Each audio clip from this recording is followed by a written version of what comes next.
दोस्तों चलते हैं, आज एक कहानी सुनाते हैं। एक कहानी है, एक नई नई लड़की जो शादीशुदा है, तो उसके मन में विचार किस प्रकार हाव भाव होते हैं, तो आइए जानते हैं। पति ने मेरे सारे कपड़े उतार दिए थे, हम संभोग रस में डूबने ही वाले थे, तभी दरवाजे पे खटखट की आवाज आई।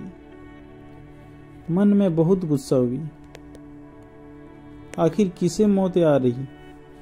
इस समय झल्लाते हुए मैंने बोला, कौन? आवाज आई, बेटा बाहर आओ। ये मेरी सासू माँ थी। जल्दी जल्दी कपड़े पहने और बाहर निकल आई।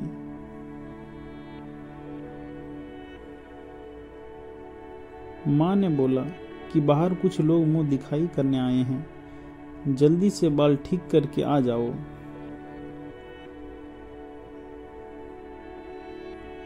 मेरा मन और कलेजा दोनों आग की तरह जल रहा था,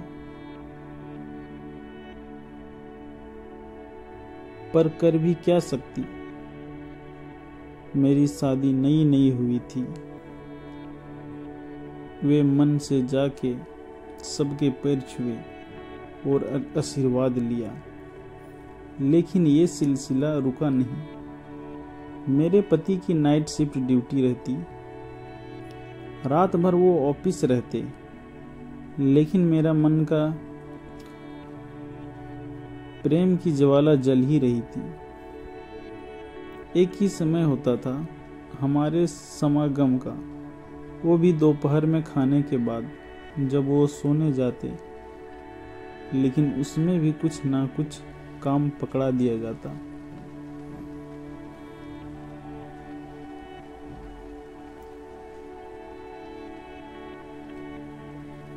इन सब बातों से मन बेचैन रहता और उसका असर मेरे बिहेवियर पर साफ दिखने लगा था। मेरी सास वैसी तो अच्छी थी, पर जब किसी काम में गलती निकालती तो मेरे खून में उबाल आ जाता। फलस्वरूप मैंने अपने पति से बोला कि अब यहाँ नहीं रहना। उन्होंने पूछा तो मैंने बताया, मुझे भी मेरा पर्सनल स्पेस चाहिए।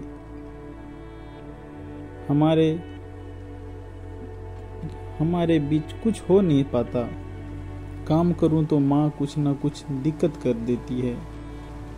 मेरे पति ने बोला, इसकी ज़रूरत नहीं है, जल्दी मैं बात करके डे शिफ्ट कर लूँगा। पर मैंने उनकी बात नहीं सुनी और बोला, मुझे नहीं रहना। इसके बाद पति देव ने मेरी बात मानी और अपना ट्रांसफर बेंगलोर करा लिया।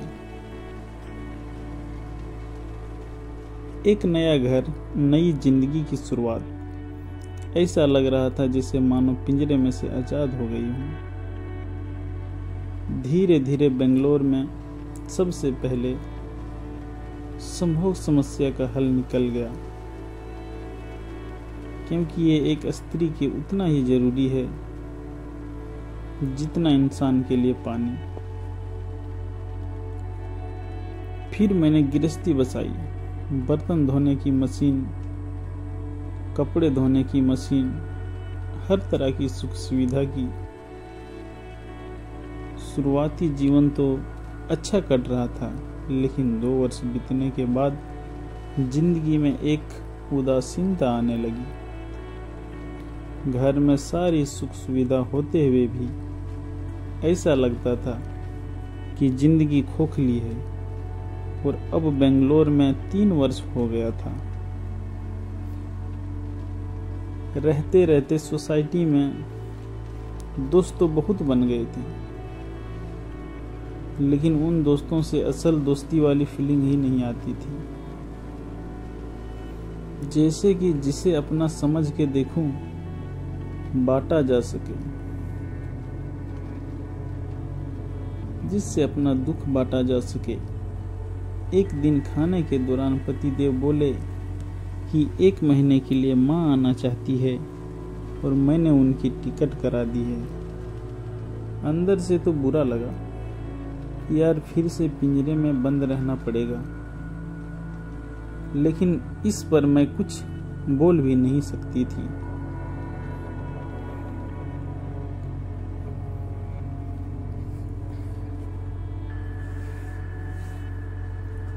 माँ आई, मैंने उन्हें सब बताया कि घर में क्या क्या है, मशीन कैसे काम करती है, पर उन्हें कुछ पल्ले नहीं पड़ा और वे वहां से बिना कुछ समझे चली गई।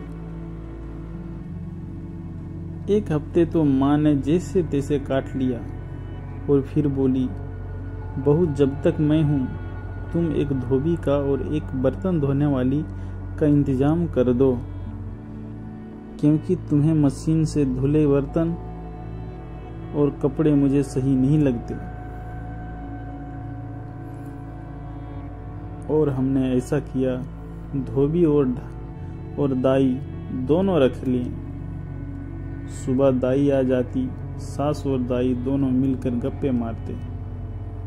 कभी मैं भी गप्पे का हिस्सा बन जाती। कभी मुझे बहुत बुरा लगता। जब वो जाती तो दोपहर में धोबी न आती, उसके साथ भी यही होता। धीरे धीरे करते 1 महीना बीता और सासू माँ के वापस जाने का समय आ गया। उसी दिन धोबिन और दाई की विदाई कर दी। जाते जाते माँ ने दोनों को 100 रुपये एक्स्ट्रा दिए और बोला, बहू को जरूरत पड़े तो ध्यान रखना, अकेले रहती है। माँ चली गई, धोबिन गई, दाई गई, पतिदेव ऑफिस गए। मैंने चैन की सांस ली और बोला, चलो आज़ादी मिली। लेकिन 2-3 दिन बाद घर खाली लगने लगा। 2 हफ्ते बाद फिर उदासीनता और अकेलापन लगने लगा था।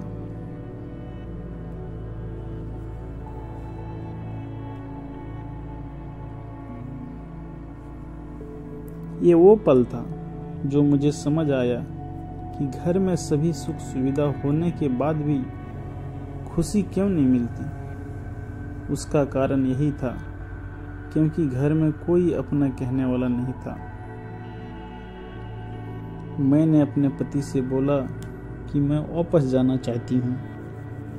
मुझे समझ आया कि अपनों के बीच में रहना कितना अच्छा है और अब मैं वापस जाना चाहती हूँ।